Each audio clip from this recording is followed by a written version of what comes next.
Based on the current literature in phase cooling that agrees with that, like not decreasing the core temperature, but decreasing the temperature around the brain, it has been shown to decrease the perceived exertion, to increase the time of fatigue, to lower the levels of prolactin levels, which is an hormone, like stress hormone. So it has shown that it increases the performance once you cool a very important organ like the brain.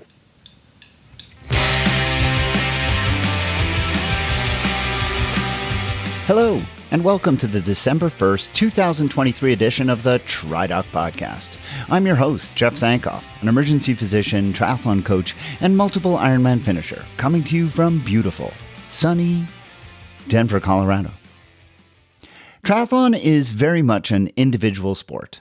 We spend a lot of our time training alone, we certainly race alone, and while we love to share our accomplishments with all of our followers on social media, the reality is those accomplishments are very personal and likely mean more to us than they do to anyone else. Despite that, triathlon is also about relationships in ways that few other endurance sports really can claim to be. Think about your first race and how, as a newbie, you were nervous and probably overwhelmed. I'm willing to bet that you were welcomed into transition on that day and greeted warmly by many who shared some tips and words of encouragement. That's one of the things that our sport is famous for, and truthfully one of the things that made me come back again and again. Triathlon clubs and Facebook groups also are places where positive relationships form, and many of those are long-lasting. But probably the most meaningful relationships come in the form of those between a coach and their athlete. A good coach serves as a teacher, a mentor, a cheerleader, and a listener. Over time, he or she often becomes a friend also. Coaches share in their athlete's successes and setbacks, and together with their athlete, they form a bond of trust, mutual respect, and understanding that comes with a shared understanding of the hard work that is being put in to reach goals. In my 20-plus years in triathlon, I've had a couple of these kinds of relationships as an athlete, and many more now in the last several years as a coach. One of those relationships that I had as an athlete recently came to an unexpected and tragic end. About 8 years ago, I found myself looking for a new coach. I'd been with the same coach for more than a decade, but I felt like I needed a change in order to get to the next level. And so I began to speak to a few people and eventually settled on Steve Johnson, the owner of Dark Horse Triathlon. Steve was kind of a local legend in the Colorado triathlon community. He was crazy fast and really well liked. I had an inkling of who he was just from seeing him on social media and occasionally getting a glimpse of him at races, but I had no idea what kind of coach he was. I was swayed after meeting him and learning of his data-driven methods and strong track record of successes with a large number of athletes, and so I soon signed on. After the first year in which I saw some pretty good results, Steve suggested I consider a return to Ironman racing, and while I wasn't super excited by the idea, he convinced me that I could do better than I thought. In 2018, I made my first podium at a 70.3, and a month later did so again at my first Ironman race in over 5 years, and even qualified for Kona at that time. Over the next 5 years, my successes continued, with annual 70.3 World Championship qualifications, increasingly frequent podiums, and eventually age group victories, and a second Kona qualification. There's no question, I owe all of my success to Steve's coaching. He made me believe that I was a significantly better athlete than I had ever thought I was, and gave me the tools to be able to succeed no matter the distance. The relationship that developed between us was very important to my success in triathlon, but also to me as a person, and I was never more aware of that than when he was first diagnosed with his illness, melanoma, a couple of years ago.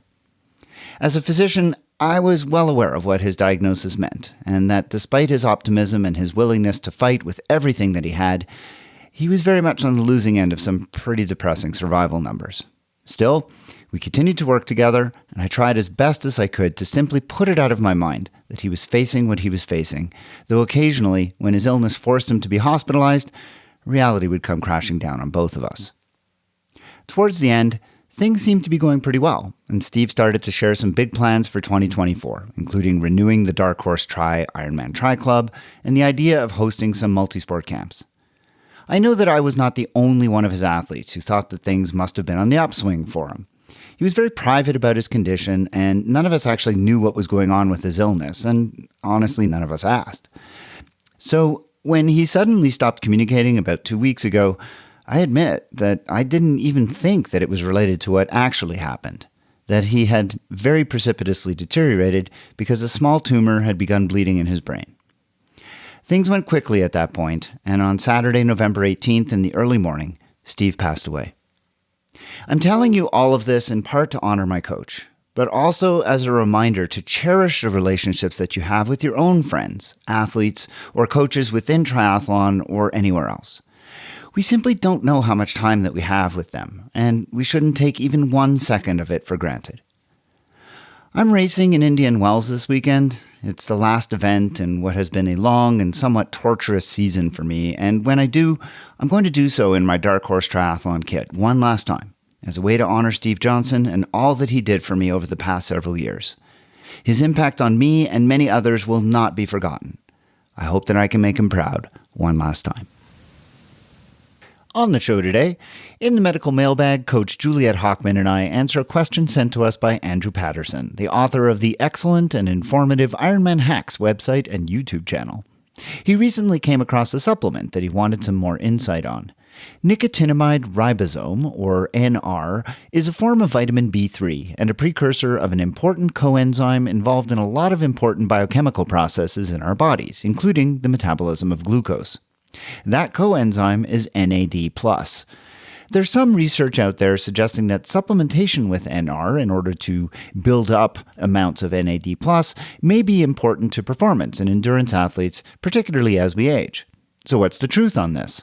Well, we dive in deep, and that discussion is coming up shortly. Later, I have the second of my conversations with the inventor of a product that is novel and of interest to triathletes. You are all very familiar with the Omius headbands made popular by many professionals over the past few years at the Ironman World Championships. I wanted to know how this device works to help keep athletes cool in hot conditions, so I reached out to Gustavo Cadena, a materials and energy engineer who developed the graphite cubes that are the heart of the device's advertised cooling ability, to learn more.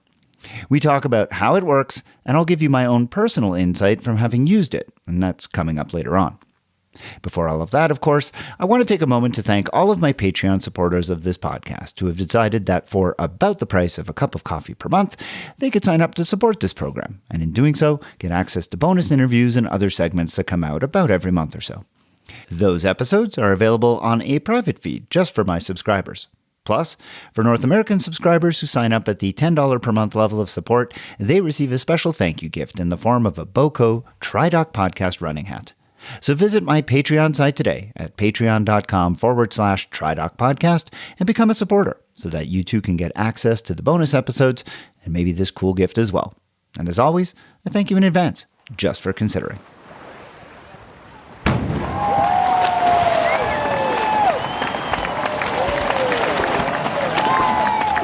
It's time again for the medical mailbag, that segment of the program, when I'm joined by Juliet Hockman, who is coming to us from across the pond this week. Juliet, how was your flight to London? It was fine. Thank you. It's good to be here. I'm just glad we could find a time that worked for both of us so we could do this.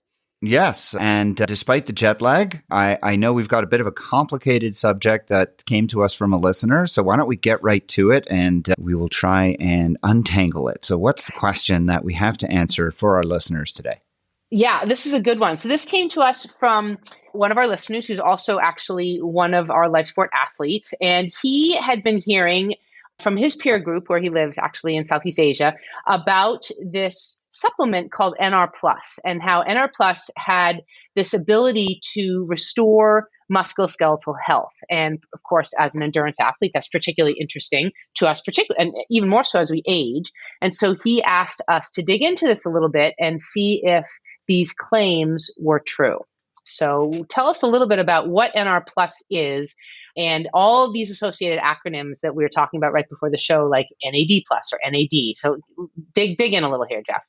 Yeah, so I went down a rabbit hole on this one, and it was an interesting rabbit hole, but it is a little bit complex and complicated. So I'm going to count on you to keep me on the straight and narrow and help untangle things for our listeners. So let's just begin first and foremost with what NR plus is. So NR plus basically stands for nicotinamide riboside, which is a form of vitamin B3. And the reason that this supplement is being promoted is because I'm just going to refer to it as NR because nicotinamide riboside is kind of a mouthful. NR is also known colloquially as reversatrol. And I'm going to come back to reversatrol later because it's important. But NR is being promoted because when it is ingested, it is a precursor for a very important coenzyme called nicotinamide adenine dinucleotide, or NAD. I know. It's going to get confusing. So we're going to keep the acronyms. We're just going to use the acronyms. So if you take NR, it gets converted in your body to NAD. And NAD is a vital coenzyme and a metabolic intermediate, which is very, very important in the breakdown of glucose and is used in a biochemical process called the Krebs cycle. So I'll just get into the weeds just a little bit here. You will, of course, remember that carbohydrates are our main source of fuel when we're doing endurance sport.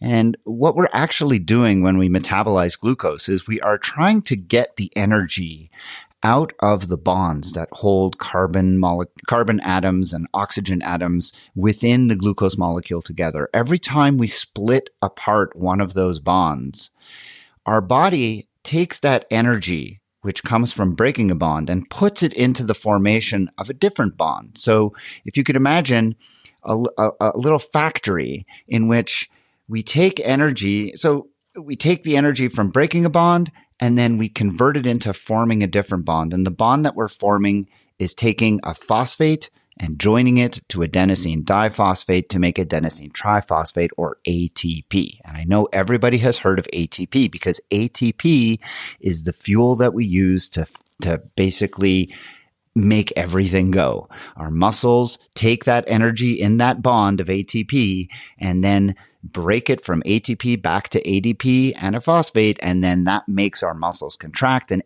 everything is predicated on having enough ATP. Okay, so to summarize that, and make sure I've got this straight. So NR plus is what we can ingest and is converted to NAD. And NAD is really important to break down glucose, and we need to break down the glucose to create ATP, which is energy. Correct. That is the source of, that is the form of energy that we use to fuel and to make everything go and to make our muscles work. So we're on track now. Great. Now, normally when we do this, NAD plus gains an electron and becomes NADH. It becomes reduced, chemically speaking, to become NADH. We have processes in our body that then remove that electron to restore NADH back to NAD+. But there are situations, including as we age, where the processes that restore NAD+ become not quite as efficient. And so scientists and chemists have theorized for some time that if we could augment the body's stores of NAD+, we could augment the efficiency of glucose breakdown, augment ATP formation, and enhance the biochemistry necessary in order to have enough ATP and enhance muscular function. It also turns out that there are receptors for NAD+ found within skeletal muscle. And other researchers have suggested that just by providing higher levels of NAD+, you will stimulate these receptors that will cause some downstream effects that actually make skeletal muscle work better, regardless of all these other biochemical things. So supplementing with NR creates more NAD+, which has two effects according to the theories. Number one, it will stimulate skeletal muscle to be more efficient and better. And then the second thing it will do is it will provide a higher or a better reservoir of NAD+ to make the metabolic processes of glucose breakdown and ATP formation more efficient as well. So it's a twofold theory.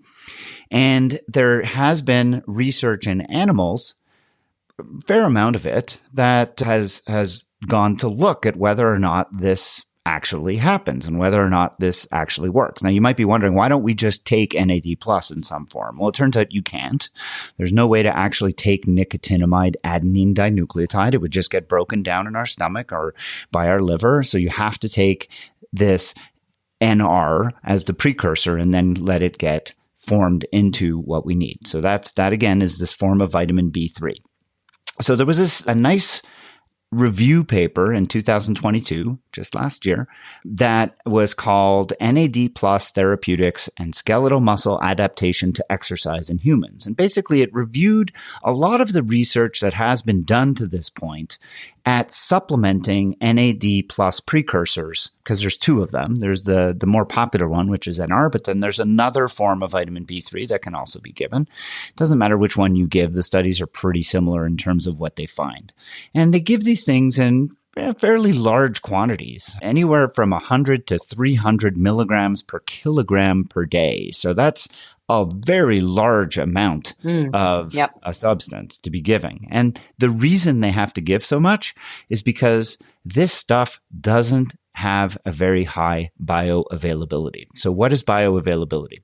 Bioavailability refers to when you take a substance, how much of it actually gets to where it needs to get in order to be active. So when we take a drug like Tylenol, acetaminophen, paracetamol, depending on where you are in the world, when you take acetaminophen, it has a pretty substantial, around 40 to 50% first pass metabolism. What that means is it gets into your stomach, it gets into your duodenum, it gets absorbed, it has to pass through the liver. And as it passes through the liver, almost immediately, 50% of the drug is being metabolized and being rendered inactive.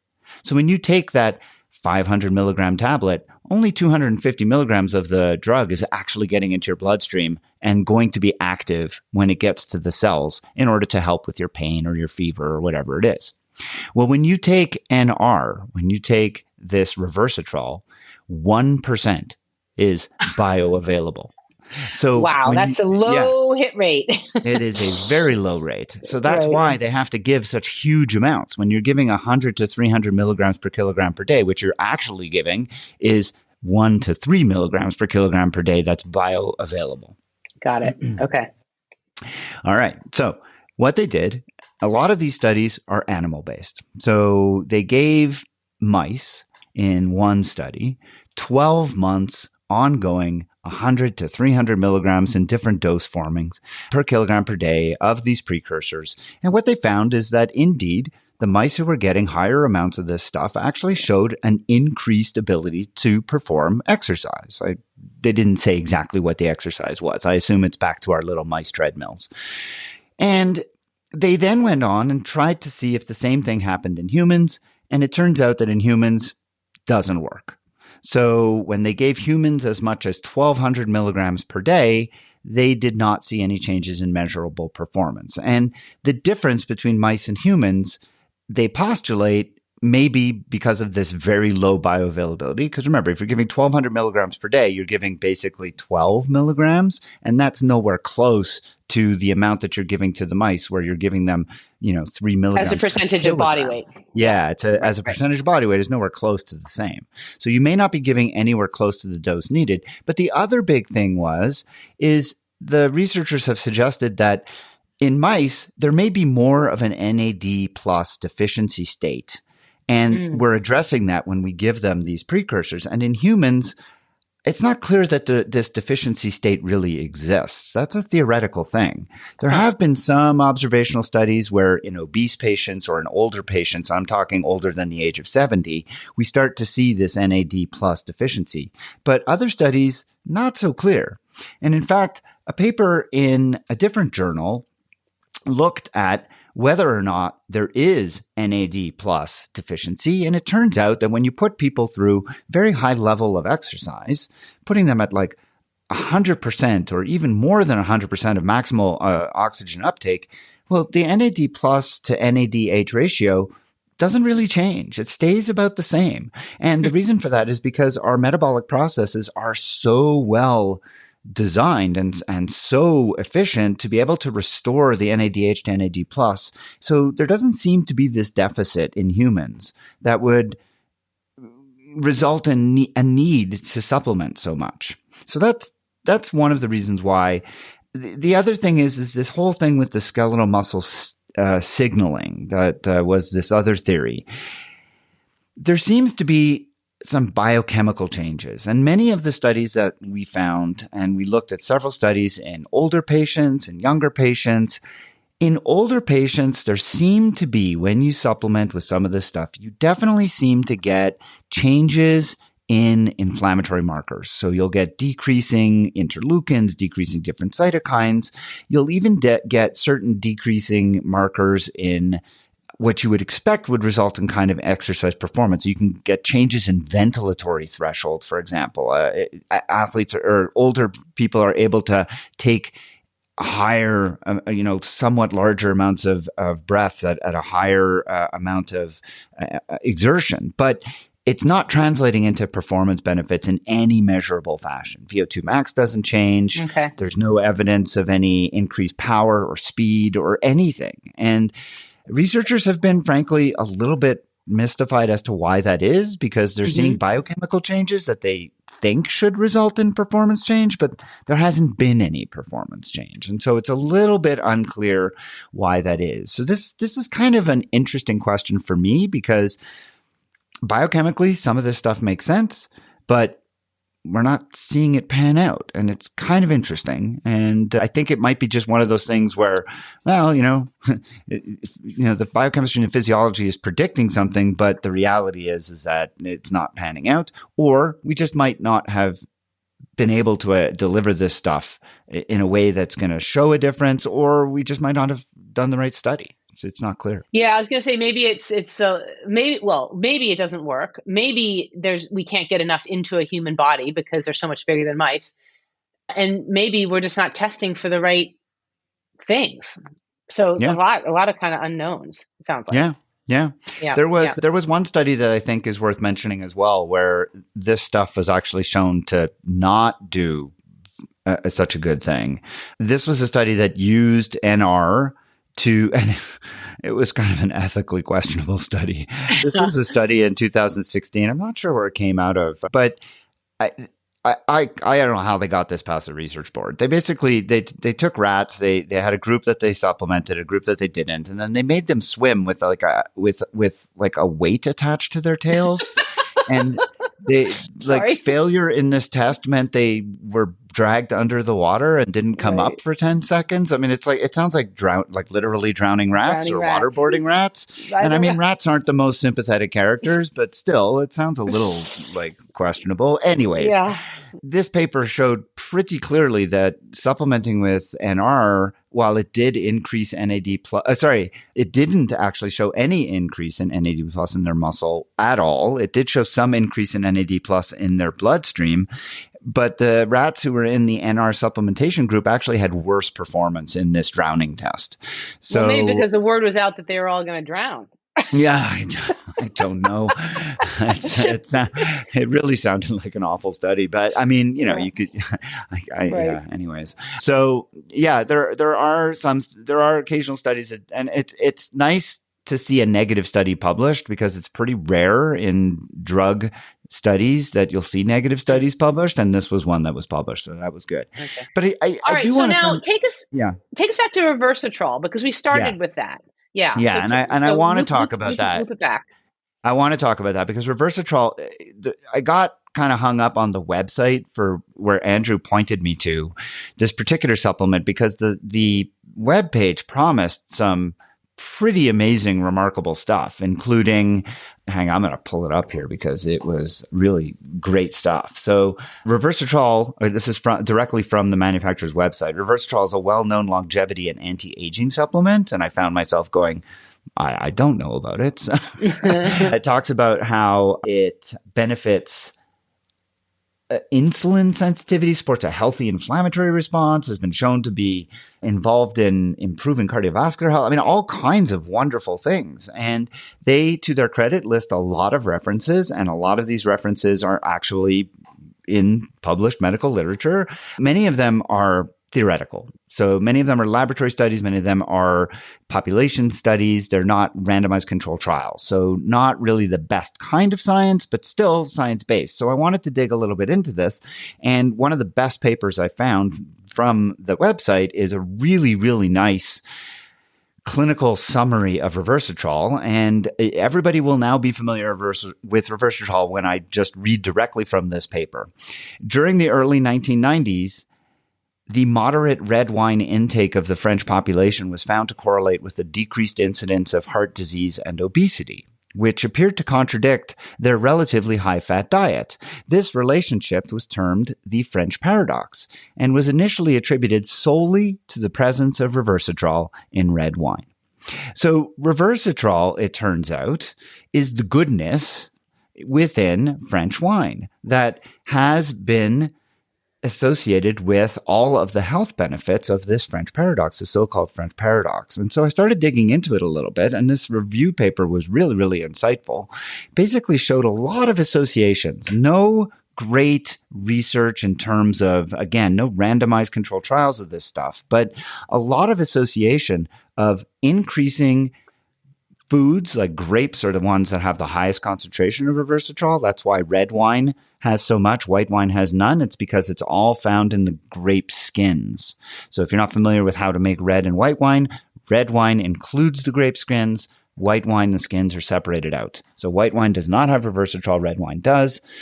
So if you drink a lot of red wine, you're getting a lot of resveratrol. You have lower negative outcomes from cardiovascular disease, diabetes, obesity, different cancers, like all kinds of stuff. So it's really, really interesting. And resveratrol is, again, one of these compounds that has incredible antioxidant properties, incredible anti-inflammatory properties, just like what we saw with tart cherry juice. So yet another foodborne chemical that seems to have a lot of positive effects on health, although nothing that I could find in this instance for performance. And I'm a little bit wary of all of this because I was just looking up resveratrol as you were talking, and boy, it is everywhere. Everybody's written a paper on it. Everybody's talking about it. Everybody's selling the supplement. But isn't this all that we really just want it to be okay for us to have our glass of red wine every night? Because it has this magical ingredient. It's interesting, right? Because I think that that's a part of it. There's no doubt in my mind that that's what we're looking for, an excuse to be allowed to do the things that we're told maybe we shouldn't do so much. But there's no question, I've talked in the past on this podcast about the reverse J curve. So the reverse J curve, to remind people, shows that as you increase the dose of something, the health benefits increase. And then once you get to a certain tipping point of taking too much of something, then the health benefits start to decrease. And the one that I talked about specifically was exercise. So if you exercise high intensity for increasing number of hours, your morbidity and mortality from cardiovascular disease goes down until you hit around 10 hours. Once you hit about 10 hours of high intensity exercise per week, then the amount of benefit you get from exercise starts to decrease, but it never comes back to zero. So even if you're training, like I train an average about 14 to 15 hours a week, so I'm not getting as much benefit as somebody who trains 9 to 10 hours in terms of my mortality and morbidity benefit, but I'm still getting a significant benefit over somebody who trains no hours. And that's the thing about the reverse J curve that I think people need to remember. It's not that it's dangerous to train more. It's just not as beneficial. Right. Well, alcohol is similar. Alcohol also shows a reverse J curve. If you drink a glass of wine a day, there are definite health benefits associated with that. Now, is it because of resveratrol? Possibly. Oh, I thought that was debunked. I thought that was debunked. I thought that whole there is some listen, I think it's controversial, right? I don't think it's totally accepted across the board anymore, because the more you study it, the more you're going to find, well, maybe not, right? But there does seem to be some benefits of alcohol to some health metrics, not all, but cardiovascular health seems to improve with a certain, and we're talking alcohol in significant moderation here. We're not talking about like drinking a lot. And that's the thing with the J curve for alcohol. With alcohol, if you drink more than like a small amount per day, your J curve does cross zero. So you start to get ill effects very, very quickly. So that's one that you have to take into consideration. But how much is the alcohol itself the issue, and how much is resveratrol an issue? And I'm talking here in terms of the benefits. Don't know. Right. It's not totally clear. And I agree with you. I think that once people latched onto resveratrol, it became kind of a self-fulfilling prophecy where everybody started, oh, hey, this is the thing. And in the paper that I found, they were very clear. Resveratrol remains of limited benefit because you have to take so much to actually get any of it that's bioavailable. And even with the glass of wine, how much of it is actually there? Right. So not clear. So not clear. Trace amounts. Yeah. Yeah. And the supplements, they're not cheap. They're like $50 for a capsule count of 30. And to get the amounts that we're talking about, anywhere from 600 to 1,200 milligrams a day, it works out to like $10 to $13 per day to get this stuff in supplement form. So for something that has really right now no benefit for endurance sport, no benefit for recovery, and not entirely proven benefits for health, I mean, that's a decision I think people will have to make for themselves. But personally, I'm not going to be jumping on board to get this stuff. Right. I will, however, continue to have a glass of wine on occasion. As one should. Well, that's super interesting. So basically the net, I mean, it's interesting to hear how all of these different compounds, I guess might be the right word, play an effect on each other. It always boggles me that, I mean, it's complicated, right? I mean, it's just, it's really interesting, but it's also sort of complicated how, we sort of think, oh, you take a gel, it turns into energy. It makes you go faster. It makes you go longer. So that was super interesting. Thank you. But it sounds like the net of this is maybe save your money and spend it on something else.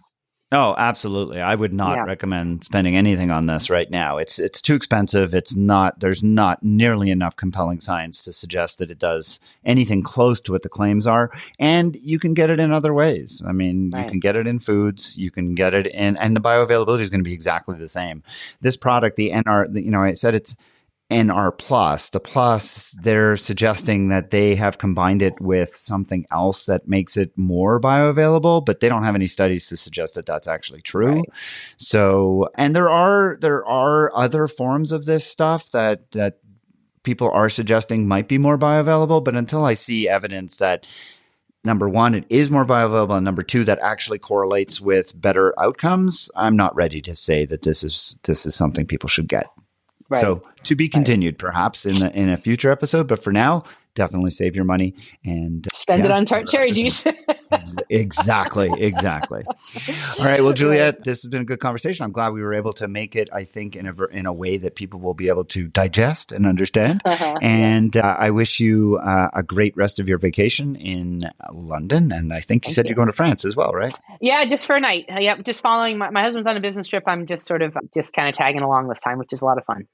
Awesome. Enjoy, and we will catch up for the next episode as we head into the holiday season. So if you have any specific questions you'd like to send for us to consider, especially if they're Christmas themed or Hanukkah themed, please do send them along. We would love to consider them here on the Medical Mailbag. You can reach me at tri_doc@icloud.com, or you could submit them on the private Facebook group for the podcast. Just take a look on Facebook for the TriDoc podcast. Answer the 3 easy questions. I'll grant you admittance. You can join the conversation there or submit your questions. Juliet, great conversation as always. We'll see you next time. Thanks so much, Jeff.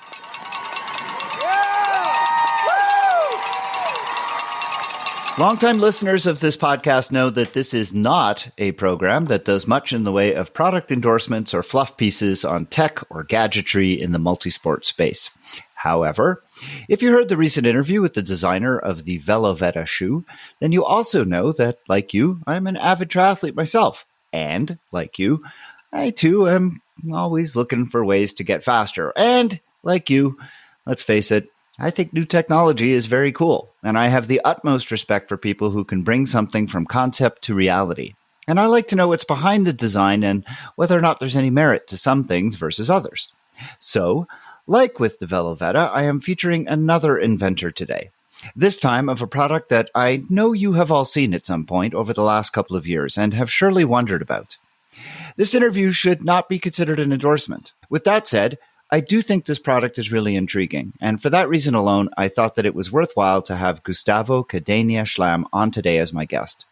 Gustavo is a 32-year-old Mexican physics engineer with a master's in energy. He started working on human thermal regulation in college back in 2013, and in 2016, he founded Omius, working on a smart jacket with soft robotics. During the pandemic, he collaborated with an air conditioning manufacturer on a new cooling device using some of Omius's proprietary cooling materials, which allowed the company to survive. Currently, he's in charge of manufacturing, product design, and research and development at Omius, and he remains passionate about adapting humans to a warmer planet. Gustavo, welcome to the TriDoc podcast. Thank you, Jeff, for inviting me. All right, Omius may not be a name that is familiar to everyone, but I know that your product is. So why don't you tell everybody what exactly is the Omius? So the Omius material that we developed, it basically amplifies the surface area of the skin that is below it in order to increase its heat output. It does that mainly through evaporation of sweat or the water you put on it. So yeah, it's made of a very conductive material, graphite, and it has a special coating that we developed that makes the hydrophobic graphite hydrophilic, which makes it able to interact with the water, absorb, wick the water, and distribute it to all the surface so it can evaporate and keep you cool. So the Omius, for people who still don't know, is that checkerboard kind of headband that you've seen a lot of pros wearing in many hot races. Most recently, Sam Laidlaw was wearing it when he crossed the finish line in Nice. So you've seen the Omius around. You've probably wondered what it was and how it works and what it does. So Gustavo is here to talk about that today. And what he's referring to is what the actual checkerboards are, is this highly conductive, or at least thermally conductive proprietary thermal product, which is essentially graphite. So graphite, we've heard of graphite being used in a lot of different ways. Graphite, essentially a different form of carbon. And we're all familiar with it because we're riding it in we're riding on it as part of our bikes. So graphite is just another form of carbon. How else is it used to conduct thermal energy? Where else can we find graphite being used to do that?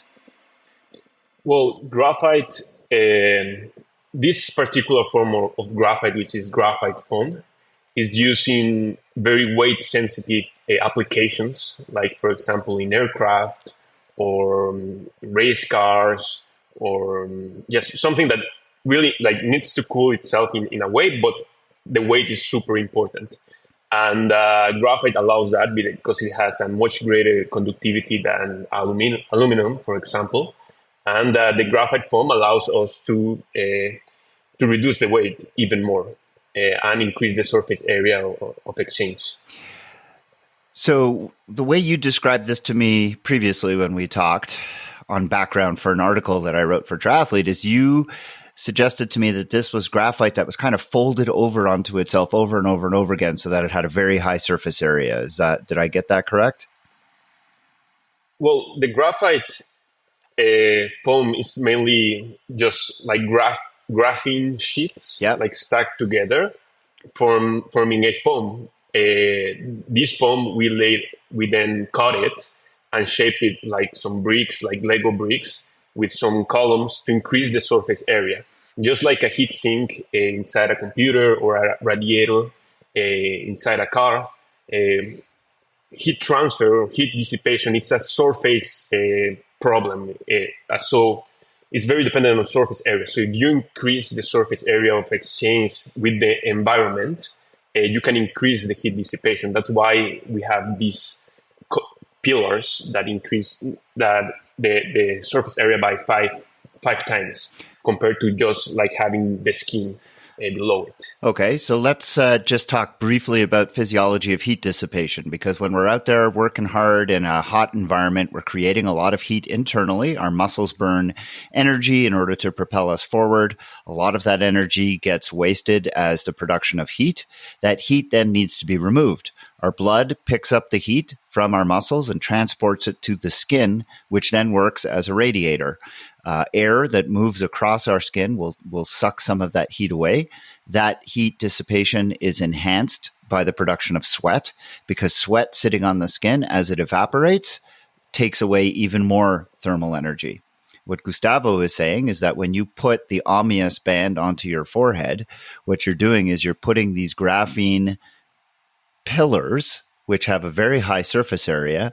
You're applying that to the skin because the graphene conducts thermal energy so well. It's taking the heat away from your skin, putting it across all of these graphene pillars. So now you have, instead of the surface area of your forehead, you have the surface area of your forehead magnified thousands of times across these graphene pillars.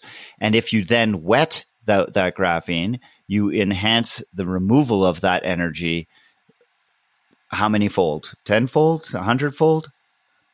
Well, it's dependent on the surface area, which is five times the surface area of the skin. So Okay. 5 times. So 5 times the surface area, and then it's also going to depend on how fast that water can evaporate. So there's going to be a temperature differential between the air and the person and everything else. So there's going to be a lot of different variables that will be impacted here. But the long and the short of it is the Omius works by increasing the surface area of the skin that it's applied to, and then leverages the fact that the graphene has been treated so that it can absorb water, so that you then evaporate water. So the Omius would work on its own without water. It just doesn't work nearly as well than if you wet it, correct? Yeah, well, it depends on the ambient temperature. For example, if your skin is 31 degrees Celsius and the ambient temperature is 20, like the headband could work without evaporation because of the temperature difference. It works via convection.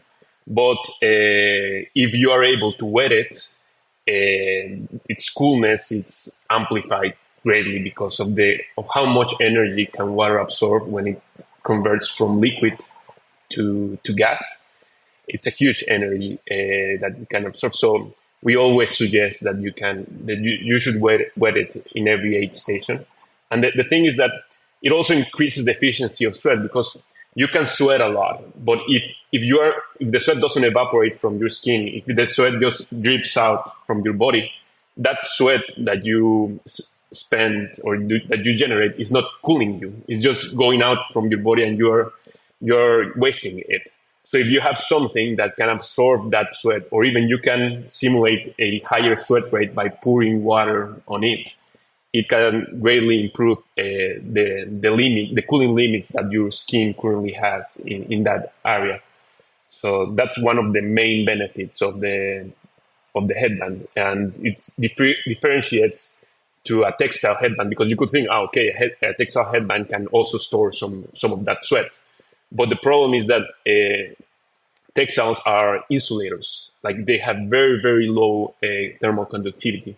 So even though a textile headband could be evaporating water from its surface, that coolness that is generated is not really being connected or transferred to your body, because especially if you're wearing a thick headband, there's a lot of fabric between the surface of that headband and your skin. So the evaporation efficiency is not great compared to our material that could have 1,000 times more thermal conductivity than a regular textile. Is the sweat that you produce on your forehead enough to keep it wet? Like, does the headband itself soak up the sweat that you're producing on your forehead and bring it forward into the graphene blocks? Yeah, it soaks the sweat, but it depends on the condition and your sweat rate. If you are maybe in Kona and you are a heavy sweater and you can produce that amount of sweat, yes, but it's usually not enough because of the high surface area and the volume of the graphite. We recommend that you wet it to keep it fully hydrated, so it can work at its maximum cooling capacity. Now, there's a reason Yeah. there's a reason that it's placed on the forehead, and that has to do with the anatomy of the blood flow there. Can you describe why you chose to put it on the forehead? Yeah. Well, we first tried putting on a T-shirt on the chest, but it was not ideal because of the different sizes, and like when you run, you go sometimes up and down, and you move, so the material was kind of moving. So we joke around and said, we should build a headband to make it easier, right? And then we thought about it, and we said, hey, like it really makes sense because it's easy to manufacture. It's just like one size fits most of the people. And then we did some research, and we found out about all the how the body is already optimizing the forehead to be a great heat sink for the body, a great way to dissipate heat. Like there are some blood vessel structures called arteriovenous anastomosis, AVA for short. There are 3 parts in the body that has these special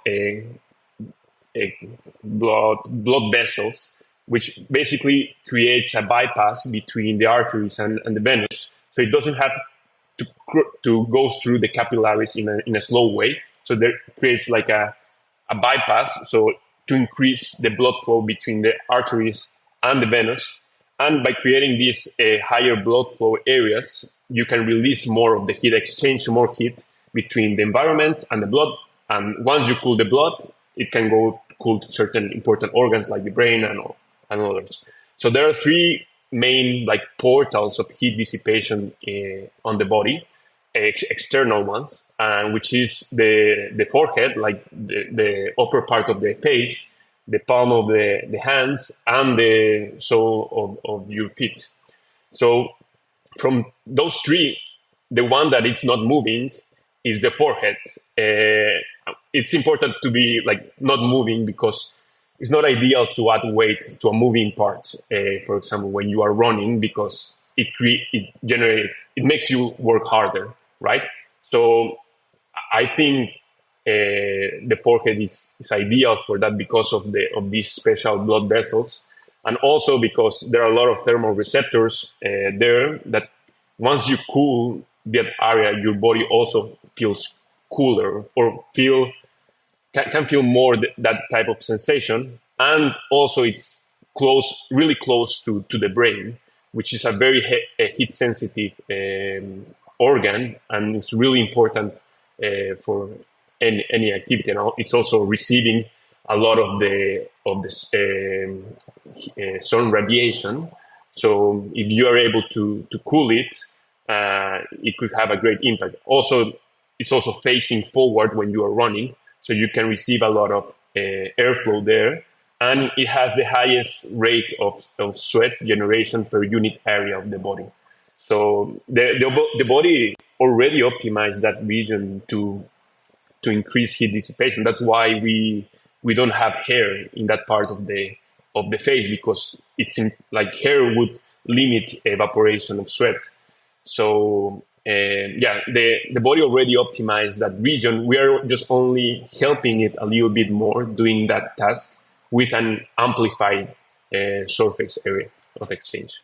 Yeah, those arteriovenous anastomoses are really important. As I wrote in that article a little while back for Triathlete, I talked about how you can pick up ice at an aid station and carry that in your hand and let that melt, and that can have a profound effect on cooling.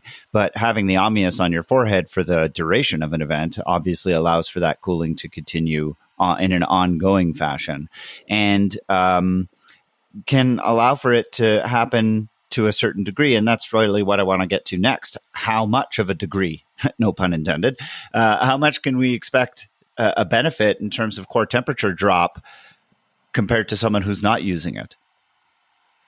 So it depends, again, on the ambient conditions, since it works via the evaporation. But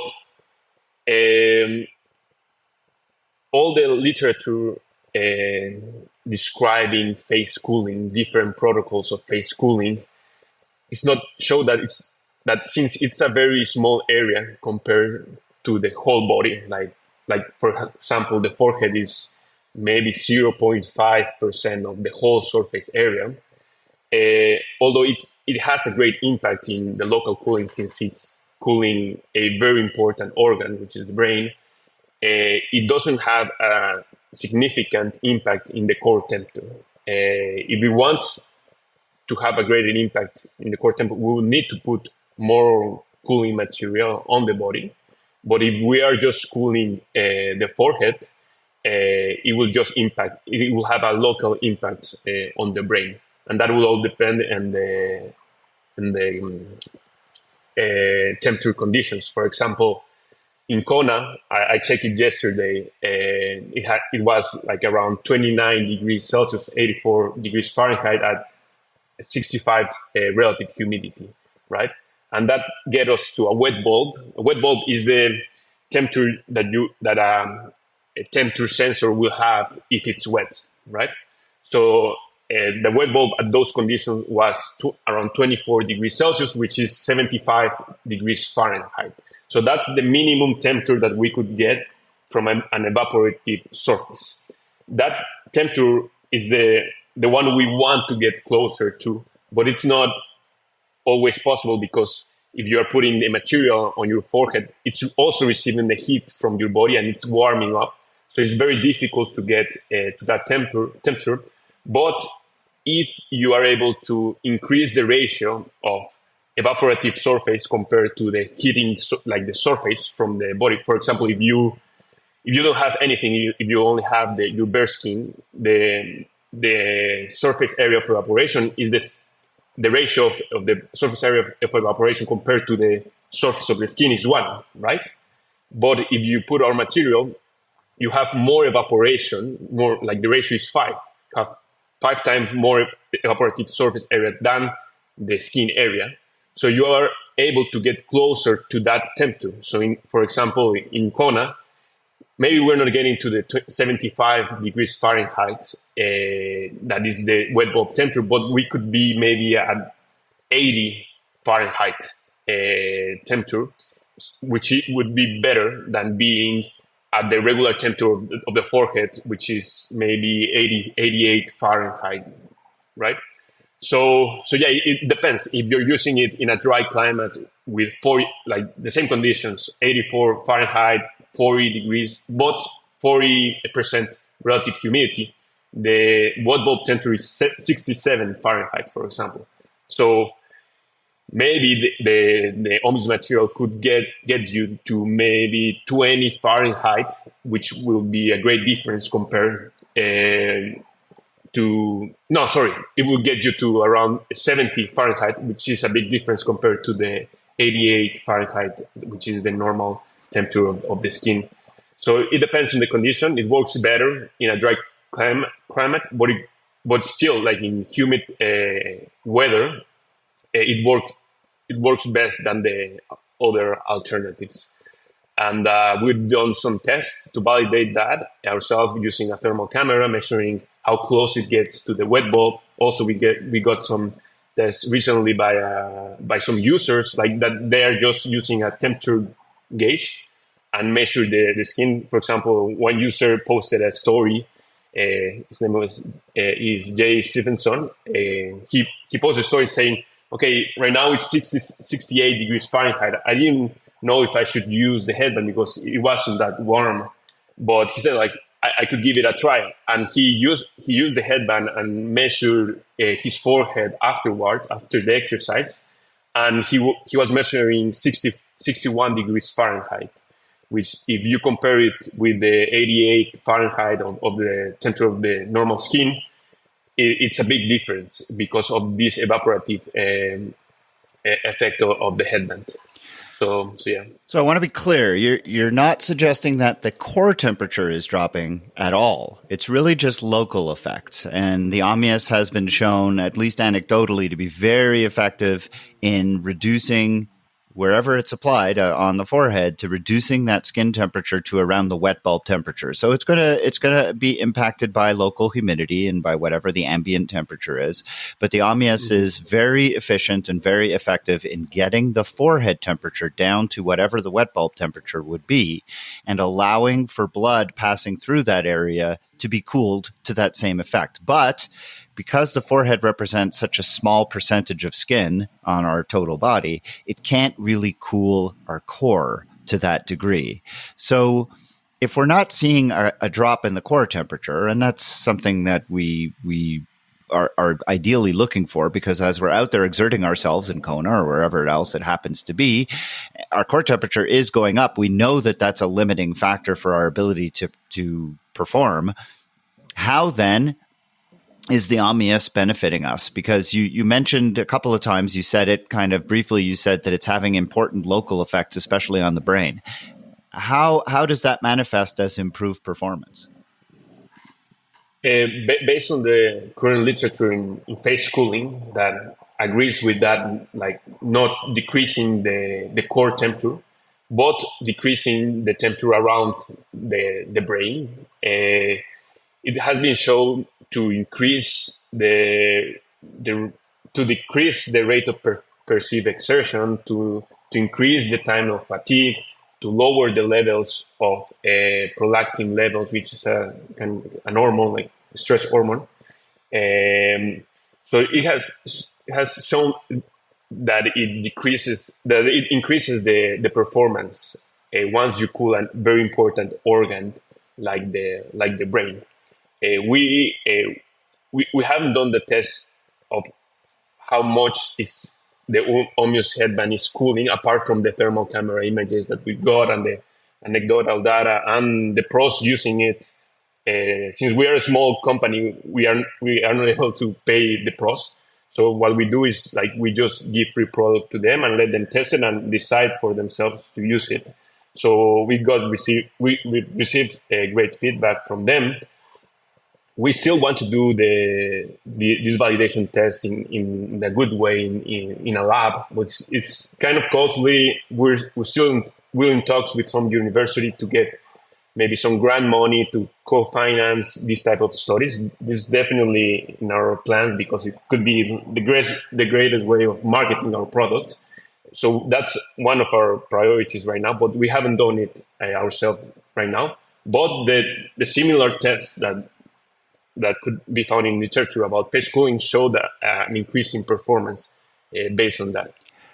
Okay, so just to rephrase then what you've said is there is evidence out there right now that says if you cool the face, you trick the brain into thinking that it's not exerting, or that the body's not exerting itself as hard. You almost trick the brain into thinking that the core temperature is lower, and therefore you end up with decreased perceived exertion, decreased perceived fatigue, and you're able to perform better, and that translates into increased performance. So cooling the face, which the Omius does, has those improved impacts. Now here's a follow-on question. Is there a danger by tricking the brain into thinking that the body is not as warm as it is? Is there a danger that you can then overdo it and raise your core temperature too high? It could be the case in extreme temperatures, but I don't think that. I think since the brain is such a sensitive, is one of the most sensitive organs to heat, because if you increase it far, like 4 degrees Celsius, you start increasing it, it starts creating neurochemical and morphological changes in the brain. So it's one of the most important things to do, be able to cool the brain. So if you're able to do it, even though the rest of your organs are still cool, maybe it's not dangerous enough to do it. So it's just a way of improving the way the body is already working. Like the body is trying to dissipate that heat from the forehead. We are just helping it, and ice helps, right? But sometimes, for example, Craig Heller from Stanford mentioned in the Huberman podcast in 2021, at the end of 2021, that he didn't recommend putting really cold water on the body or ice, because that those extreme temperatures could cause vasoconstriction, and since the blood vessels are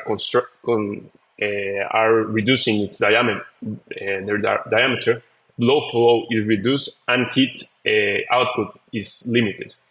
So I based on that, it's more beneficial to have a continuous source of cooling that has maybe not that extreme temperatures as ice or very, very cold water, but maybe just could be 70 degrees Fahrenheit or something like that. That doesn't cause vasoconstriction, but is still creating some heat output from the body. So yeah, I'm we're working on putting finding new ways of putting the cooling material in other parts of the body. For example, in 2019 we gave some athletes the arm coolers.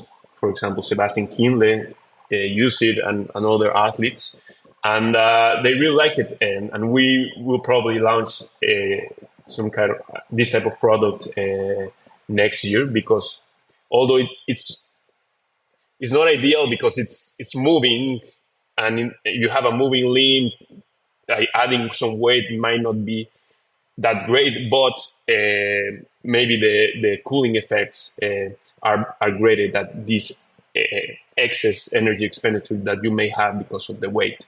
And maybe with more material on your skin, we can get more results in terms of core temperature that could benefit you in general.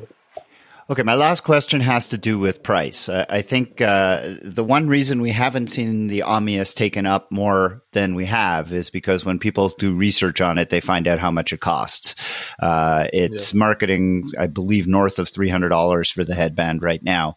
Is there something you've looked at to try and get that cost down? Is that something that you're thinking about for the future? Or is that just, unfortunately, because this is a very this is a high-tech kind of thing, that's just unfortunately the cost of entry for when you're dealing with something like this? Yeah, we're definitely working on that. Right now, the headband costs around $200. I apologize. I misstated that. I'm sorry. No worries. And with the cap, it adds up $10 more compared to that. But yeah, we are definitely working on that. The problem is that it's a very new technology, and we still don't have the volumes to be able to decrease the price, and it's a very different material. And so we are also working with our suppliers to increase their volume so they can decrease the cost, and then we can reduce our price to the market. But yeah, since there's not we are basically creating this new market of graphite foam, because it's very right now it's used in very niche applications. So that's why we need to increase the volume, grow this market, and then we will be able to reduce our cost. But yeah, we are definitely looking at it. It's sometimes hard to have the margins to be able to have some distribution strategy, so we're definitely trying to reduce it, and also optimizing our manufacturing process to make it more efficient, because the vision of the company is not just focus on triathletes and grow our business there. The vision of the company is trying to adapt humans to an increasingly warming planet. So eventually, we don't only want to use this in elite athletes or Ironman athletes, but become it good enough and cheap enough to be able to go to other types of applications. For example, outdoor workers, or maybe first responders that are very in contact with the heat. So we know that we need to decrease the price to get to those applications, to make them possible. So So yeah, we start with this market and then we create more volume to be able to create new products, like cheaper products for the rest of the applications. Well, it's a very reasonable response, and I can totally understand how you have to scale up sometimes in order to be able to get those prices down. And I will be watching for that to happen, and excitedly, because it's a really exciting product and something that, as you mentioned, with a warming planet, more than triathletes are going to be in need of. Okay. Gustavo Cadena Schlam, I can't thank you enough for being here on the podcast today to discuss the Omius headband and the future of a really interesting product. Thank you so much for joining me on the TriDoc podcast today. Thank you, Jeff. It was really nice speaking with you. All right, you've heard the interview with Gustavo, the inventor of the Omius headband, and I wanted to just add a couple of notes. First, I heard from one listener who asked that I not do these kinds of segments. They felt that they appreciated the normal kind of segments that I do where I don't have any kind of advertising or promotion of different kinds of products. And I very much respect that opinion. I did hear from several others, however, who liked the segment that I did with Ed O'Malley, the inventor of the Veloveta bicycle shoe. So what do you think? I'd like to hear from you. Is an interview like this with Gustavo, the inventor of the Omius, is that something useful to you? Or do you feel like it is too much of a promotion of a product and not something that you'd like to see repeated on this podcast? I am here to do a program that is really something that I want to best serve my listeners. And so I very much value your feedback. Let me know. Send me an email, tri_doc@icloud.com, or leave a comment in the Facebook group for the podcast. The other thing I wanted to say is that I myself did purchase an Omius headband just about a couple of months ago. I hadn't really had a chance to use it until recently. I was in Little Cayman on a family vacation and planning to do some training while I was there, and I figured that would be as good a place as any to try and utilize this product and see how it worked. Now, as you heard in the interview, the product is really best suited for warmer or hot environments where it's not quite humid, and Little Cayman is a very humid environment. I did run a couple of times using the headband, and I have the full hat as well as the integrated into the headband because I don't have hair and I need to protect my scalp from the sun. So I wore it a couple of different times. On one particular day, the temperature was a little bit lower than the other day that I wore it, but the humidity was similar on both days, and that is to say it was quite high. I found the headband interesting. It definitely feels very cool to the touch. Spraying water on it repeatedly seems to accentuate the cooling feeling on the forehead. I didn't necessarily feel like it made me feel any cooler. I don't necessarily know that it changed my perception of my exertion, but it's hard to say. I only used it a couple of different times. I will reserve judgment overall. I will say that on the day that I used it, when it wasn't quite as hot, I thought that it worked a little bit better in terms of making me feel as though I could exert myself a little bit more. So I ran 10 kilometers on that particular day. I kept myself hydrated. I was keeping the device moist, and I definitely felt like I could exert myself without feeling like I was overheating. The second day that I wore it, I was planning on running a longer run, about 10 miles, and I was simply unable to. The temperature was just way too hot. Anyways, I'm going to reserve judgment on it. I think that it's an interesting product, and we'll see next year when I race in Boulder, when I know it will be warm and definitely very dry. That will be an opportunity to try it again and see if it helps. I've heard from other people who used it in Kona this year, some women who were racing with it in the heat and humidity of the Big Island. They too felt like it was interesting, not sure that it really helped them, and also came away with a sort of a neutral feeling on it. How about you? Have you used this device? Do you find it to be helpful? Let me know. Send me an email. Put a comment in the Facebook group. I'd be very interested in hearing. That's all I've got for you this time. I hope that on the whole you enjoyed the show, and we'll talk to you again on the next episode.